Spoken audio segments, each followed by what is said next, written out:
Good afternoon and welcome to the Asian Midday Market Watch. I'm Brian Fernandez and let's start by taking a look at cryptocurrencies. Now, institutional investors are pivoting back to digital gold with Bitcoin investment products posting a third consecutive week of inflows. Now, according to CoinShares' latest digital asset fund flows weekly report, Bitcoin investment products generated 69 million worth of inflows in a week, representing a 36% increase in exposure week over week.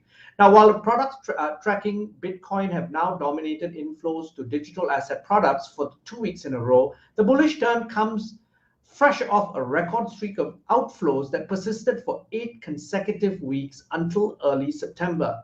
Now, total inflows for digital investment products were 90 million for the week, marking the seventh consecutive week of inflows as institutional investors continue to increase their exposure to digital assets. Now, institutional investors also snapped up significant amount of Ether investment products with inflows totaling 20 million US dollars. Now, let's take a look at how what Bitcoin and Ethereum are trading at right now. Now, Bitcoin is at 51,302. It's up 4.37%. Ethereum is at 3,469.99. It's up 3.04%. Now let's take a look at how regional markets are performing. We start first with markets in mainland China, which are closed for the holidays. Now the SGX is at 3,076.49. It's up 0.27%. Bursa Malaysia's FBM KLCI is at 1,544.7. It's up 0.93%. The Nikkei is at 27,339.7. It's down 1.79%. The Hang Seng is at 23,992.99. It's down 0.46%. The ASX 200 is at 7,193.3. It's down 0.76%. Rounding up the numbers, we've got the Kospi, which is at 29,910. It's down 1.76%. Now let's hear what experts had to say about market performance in the first half of the day. Now the Reserve Bank of Australia, first of all this morning, raised its official cash rate to 0.5%. Now that's among the first advanced economies to do so in the pandemic era. Analysts say that sky-high oil prices meant that stocks were quick to react to any hint of bad news, such as the New Zealand rate hike.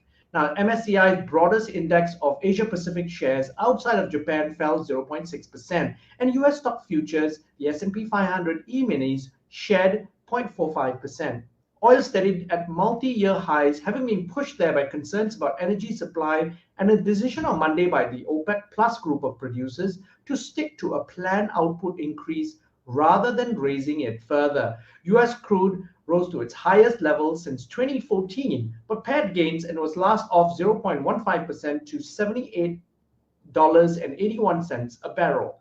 Brent crude lost 0.07% to $82.46 a barrel, having hit a 3-year high in the previous session. Now, according to analysts at CBA, in a note, they say that OPEC outlook suggests further reduction in global oil stockpiles.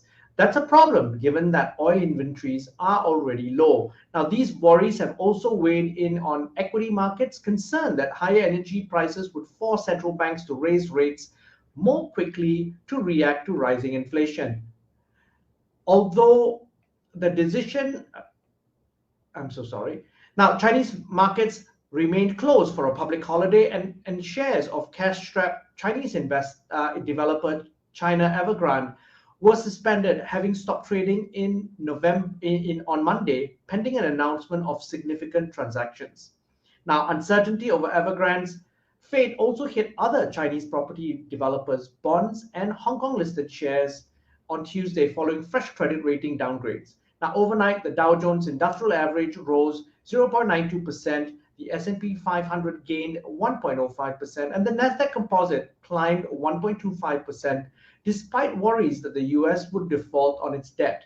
Now, the Senate will vote tonight on a Democrat-backed measure to suspend the US debt ceiling as partisan brinksmanship in Congress risk an economically crippling federal credit default.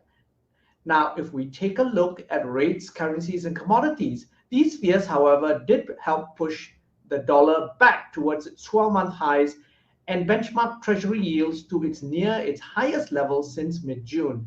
Now, in Asian trading, the dollar hovered close to its highs for the year against the basket of its peers, while the euro stayed near its 14-month low struck last week.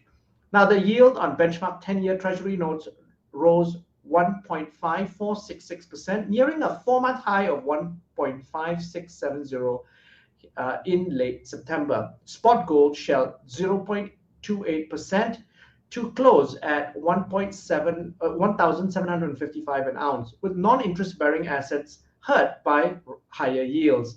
Now that's it for the Asian Midday Market Watch. I'm Brian Fernandez. Please like and subscribe to our various platforms. Thanks again for tuning in.